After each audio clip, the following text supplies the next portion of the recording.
game of all time. What we did back then was ahead of its time, but the time is now. Salut à tous, High Score, l'âge du gaming, c'est la nouvelle série diffusée sur Netflix consacrée à l'univers passionnant en termes de créativité, mais aussi en termes de business, qui est l'univers du jeu vidéo. Donc véritable tour d'horizon entre ce qui se faisait hier, les années 70, c'est-à-dire un milieu un peu embryonnaire, préhistorique, et surtout aujourd'hui, avec la 360, les casques virtuels, bref, une technologie très évoluée. Donc ce documentaire retrace un peu l'histoire du jeu vidéo, mais surtout, alors, revient au tout début. Vraiment, la première partie est très, le mot c'est très touchant parce que tout ce qui débute, tout ce qui se crée, là où tout est à faire est vraiment intéressant, passionnant et touchant. Et on revient notamment sur la création notamment du jeu Space Invader avec Nishikida qui était le créateur, le codeur à l'époque de Space Invader. Il fallait développer des petits aliens. À l'époque, on ne parle pas de graphisme. Le tennis, c'est 2 petites barres avec une petite balle. Donc c'est très modeste, ce qui en fait également tout le charme. On rentre aussi également dans l'univers des premières salles de jeux vidéo où ils inventent le concept du meilleur score. Le meilleur score, c'est intéressant parce que ça permettait de pousser les gens à la consommation, donc mettre plus de pièces de monnaie et de vouloir battre son concurrent. Donc souvent on avait comme ça 2 mecs derrière qui nous regardaient pour voir un peu s'ils pouvaient nous battre ou pas. Donc la création du meilleur score était très intéressante en termes de marketing.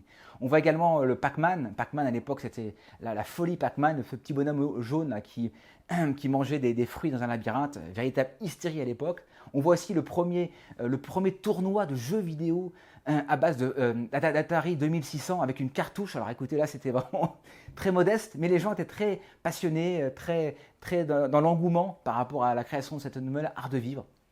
Donc cette première partie est passionnante parce que voilà, elle montre ce que le marché, en tout cas ce qu'était le premier jeu vidéo, et c'est quelque chose d'assez presque artisanal, on va dire. C'est pas encore l'époque des 16 bytes, des 32 bytes. Donc première partie super. Et puis quatrième partie, j'adore, c'est la partie consacrée au combat des chefs entre Sega et Nintendo.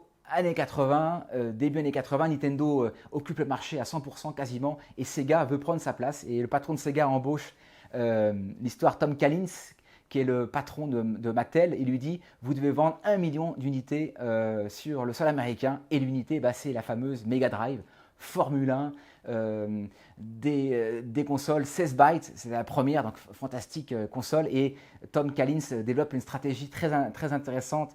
Il ridiculise Nintendo sur sa lenteur, notamment à travers des campagnes de pub. 2, il baisse le prix, et 3, il lance le jeu vidéo que vous connaissez tous, Sonic the Hedgehog, Sonic le hérisson, qui va devenir l'icône de Sega, un peu à l'image de Mario pour Nintendo. Et là, Sega va rafler tout le marché et dégommer tout le monde. Les jeunes adorent Nintendo, c'est très cool, c'est très frais. Ils organisent des événements un peu décalés, notamment sur Alcatraz, l'île par excellence. Et il y a des milliers de jeunes qui se retrouvent sur cette île pour être le meilleur joueur de jeux vidéo, en tout cas à travers Sega. Donc voilà, cette partie 4 est super. Il y a d'autres parties aussi sympas, notamment sur la montée de la violence du jeu vidéo, notamment à travers le premier jeu hyper violent qui est Mortal Kombat. Les parents détestaient ce jeu parce que les enfants étaient passionnés par ce jeu, donc un peu gore. Mais Mortal Kombat va aussi ouvrir une nouvelle étape du jeu vidéo et de la violence. Ça, c'est une autre partie. Mais voilà, en tout cas, des passages très intéressants. Regardez-le, c'est bien fait.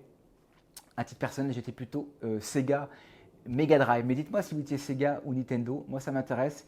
Et surtout, dites-moi aussi si vous avez aimé ce reportage et ce que vous en avez pensé. Donc voilà, High Score, l'âge d'or du gaming en 6 parties sur Netflix. Regardez-le.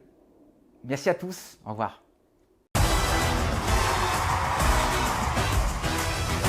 What we did back then was ahead of its time, but the time is now.